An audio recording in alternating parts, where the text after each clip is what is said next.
guys, how's it going? It's Al. Welcome to the week 13 recap video. We're going to go over everything that I did last week. My cash game lineup, my tournament lineup at high stakes, the 150 that I make in the Millionaire Maker. We're going to see whether I won or lost. We're going to go over everything on the cheat sheet. We're going to see where I was right, where I was wrong. Did I get lucky? Did I get unlucky?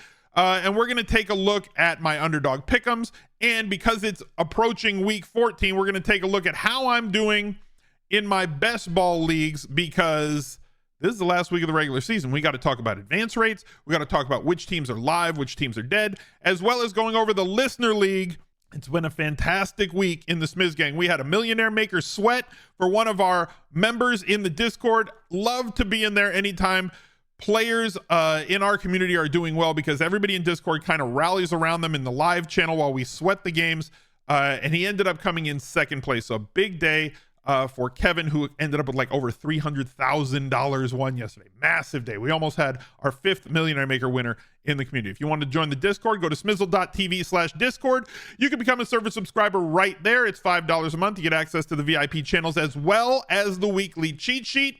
So thank you guys for being here. Drop a like on the video, subscribe to the channel, ring the notifications bell, and let's go. He's a legend.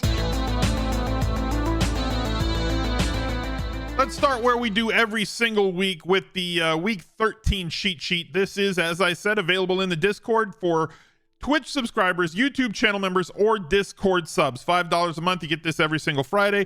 Cash game core, Brock Purdy, smash.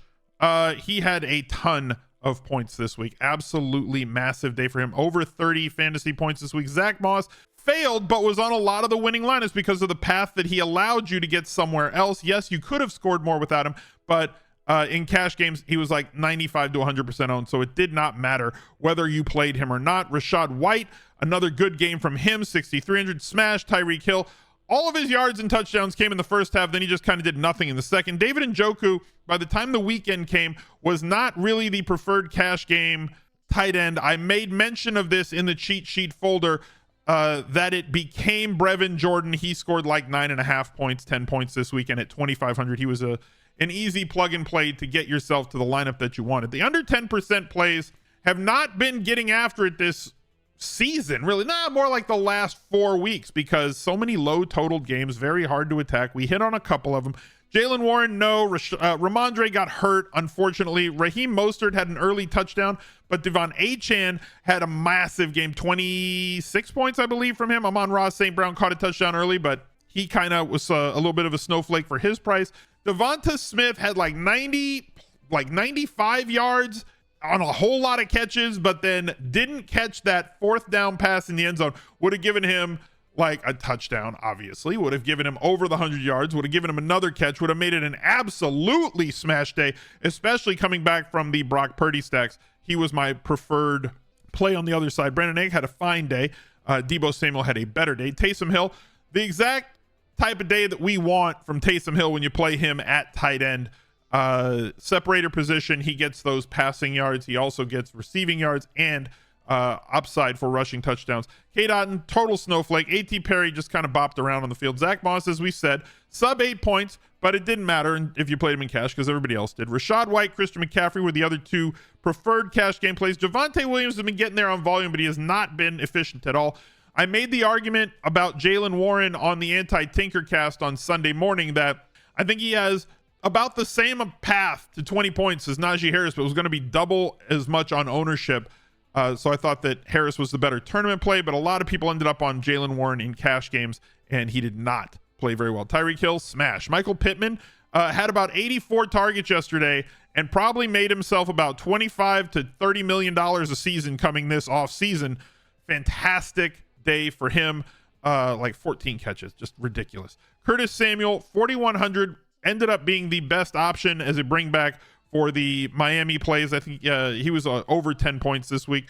Cortland Sutton got shut out in the first half, had a much better second half to get him into flame territory. Devontae Parker did just fine, over 10 points for him. Josh Downs' major disappointment is apparently it was Alec Pierce week. Who knew? Nobody knew that was coming. Trey McBride is an absolute stud. We've said that he should be priced around $5,500 to $6,000. I think that that's what's going to be coming after their bye week. The days of getting Trey McBride value are pretty much gone. David Njoku, Juwan Johnson, and George Kittle, all kind of snowflake. Kittle started out having a good day, but the second half was all Deebo Samuel and all yak yards as Deebo got there on like 4 targets, and none of them were caught over like 9 yards downfield, and he ended up with like 260+ yard touchdowns. Monster day for him. High ceiling stacks all crushed. San Francisco, the ownership was too low, and it was an easy way to get access to playing a chalk Zach Moss if you wanted to, with the price on all 3 of the past game options, whether it was 6,200 for Deebo and Kittle, whether it was Ayuk at 7,200, Brock Purdy at 61. It was very easy to double stack. You could have even used Christian McCaffrey within your double stack if you chose. Same thing with the Eagles. They smashed as well. Double stacking is hard, but very possible due to extreme values available elsewhere. Dolphin stacks. Tua didn't smash at 7,900, but Tyreek definitely did. Zach Moss misses. What happens if he does? Well, you could have certainly gotten there. You would have had to have played Alec Pierce to get the most out of it with his 100-yard day and his touchdown that he scored, as well as Michael Pittman. Going with the quarterback double stack there would have been a monster way to go. Not much from the Buccaneers double stack, but Mike Evans did have himself a good day. Joe Flacco stacks were fine, except for the fact that Cooper left the game with a concussion. He was fine. Like, again, he's 4,600. He had weapons. You knew that he was going to throw it. And Washington, I cannot believe that the Commanders only threw the ball like 25 times. This was, right? Like, low price stack. They throw it 45 times every week. They're going to be trailing in this game. Clearly, they should drop back 50+ times. We could get like 10 sacks out of the defense playing against them. We could get opportunities in the passing, and we got none of it. Like 25 pass attempts. I hate Bieniemy. I don't like it. Let's take a look at my cash game lineup. And like, there were trains everywhere as predicted. This is the $1,000 GPP. So D. Taylor had a differentiated lineup, and then we had the same lineup for all of these dudes. Every single person. Then there was me, 11 points behind them. And then all of these dudes here, 1, 2, 3, 4, 5. And then another train somewhere down here. Like the Burrito Brothers were down here with Chipotle Addict. So like, I snuck into the money. Solid week. We survive and advance. My cash game lineup was Purdy, White, Moss, Tyreek. I went with Josh Downs because I X'd out Deontay because I did not like what he was going through. Obviously, this was a differentiated play here with Downs and Parker. It would have been better if I had gone up to 3,500 to go for Elijah Moore, which is where I was at first, but I didn't want to end up where I was. I didn't like anything at the high 4,000. Anything would have been better than Downs. Parker was fine. Elijah Moore was fine. Mentioned Brevin Jordan before, 9.4 points. Christian McCaffrey with his flourish game of 22.3, and the Falcons defense crushed. 96.7% on them, 70%, 70%, 100% on Tyreek, 100% of the 30 people in this one on Zach Moss, 86% on Rachaad White. It was a very, very chalky and straightforward week. Taking a look at a larger one, here's the $250 double up. Right now, this one pays 120. It's 250, 266 people in this one. Similar situation, but not as consolidated. So only 74% here. Some people did not play Tyreek Hill in cash in this one. Some people did not play Zach Moss in cash in this one. But like, you can still see like half the field on the Falcons defense. And this is the problem. When the chalk defense does really well, and I mentioned how the chalk has been doing well, one spot that you can differentiate typically is tight end in tournaments and from the cash game defense.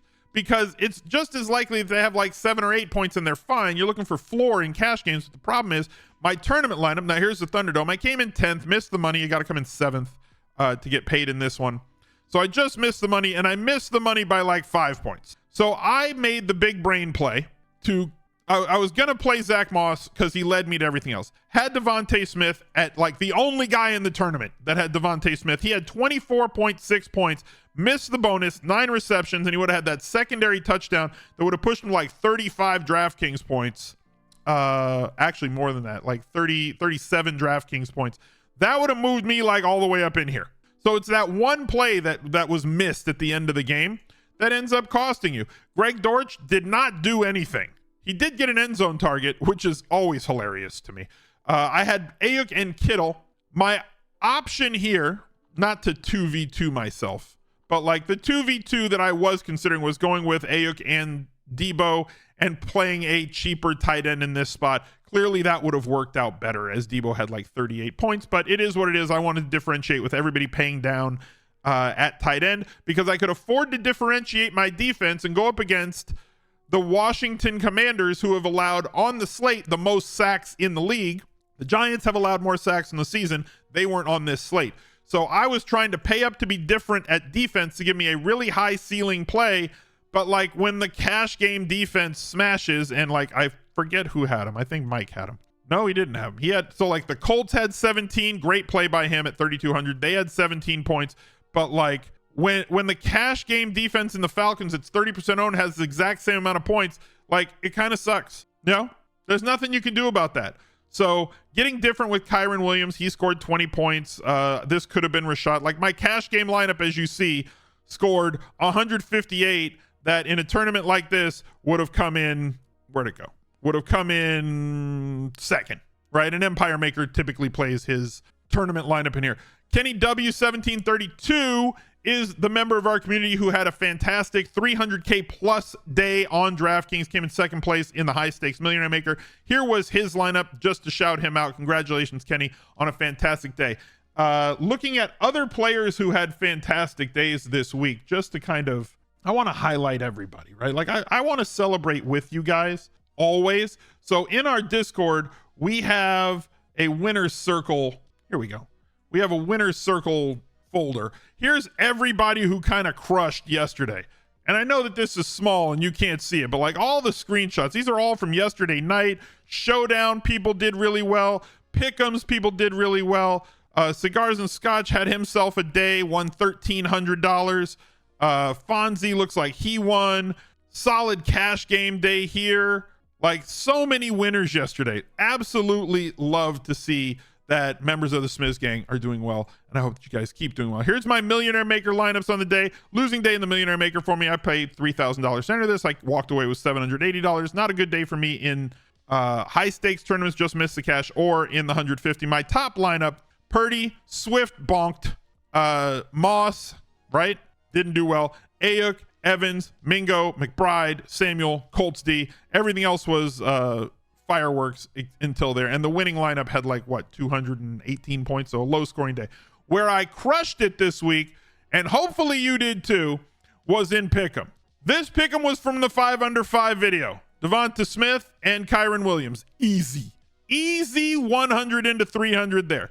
From the Top Stacks video, Jalen Hurts and Tua over 242 and a half, and look at there, just snuck over it. The hook will bring you back. 279 and a half, we got 280, got the over.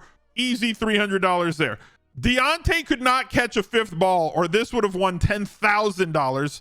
This is the one that I posted early in the day that I ran through the tool over at Unabated Sports. Go to smizzle.tv/bet if you wanted to be a better. They give you tools if there's sports betting in your state, or if you just want to have a pick'em tool, you enter your projections and they kind of identify the best bets. I tweeted this out. I blasted it out to everybody in the Discord before lock. Hopefully you got on this one.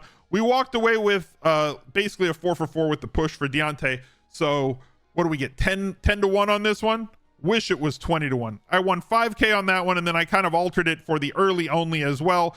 100 into 2,000 there. So absolute smash day. Thank you, Unabated Sports, for the fantastic tool. Smizzle.tv/bet if you wanted to go check out all the stuff that they have over at Unabated. Then here's the best ball teams that we got. I played 33 teams in the best ball mania this year, and it's going to come down to health. That's basically what it is. Okay. You had to be clean. And because I was on elite quarterback a lot this season, some of my lineups are extremely clean. The ones that aren't going to make it are the ones where I got the number 1 pick and got Justin Jefferson. Those lineups are drawing dead. The times that I got at number 2 or number 3, got Jamar Chase, got Joe Burrow with that. Probably not going to make it with those either, because Higgins missed, because Jamar Chase missed, because Burrow's out for the year. Those are drawing dead. But Miami Ram stacks, we're pretty live. Tua, Stafford, Walker, Cam Akers is dead. Pacheco's running like a madman right now. Harris is dead. Foreman's dead. So like this team's got a lot of work to do. But Tyreek, Higgins is back. Debo, he's dead. Michael Pittman crushing. Myers having himself a fantastic year. Devontae Parker and Puka Nacua. So a lot going on at wide receiver with this lineup, and that's carrying that one. Bill's super stack clearly doing very well. Josh Allen, Carr, ETN, Walker, Montgomery, everybody's live. All of the players are alive. Diggs, Olave, Davis. Thomas is kind of dead. Jaden Reed waking up. Curtis Samuel, Parker, Jalen Hyatt starting to walk into some good games for him. Njoku, Kincaid. Like, this lineup can do some things. And hopefully, I don't know if I have one. Like, this one's kind of hanging on. Aaron Rodgers, oh, look at there. The Pizza Man.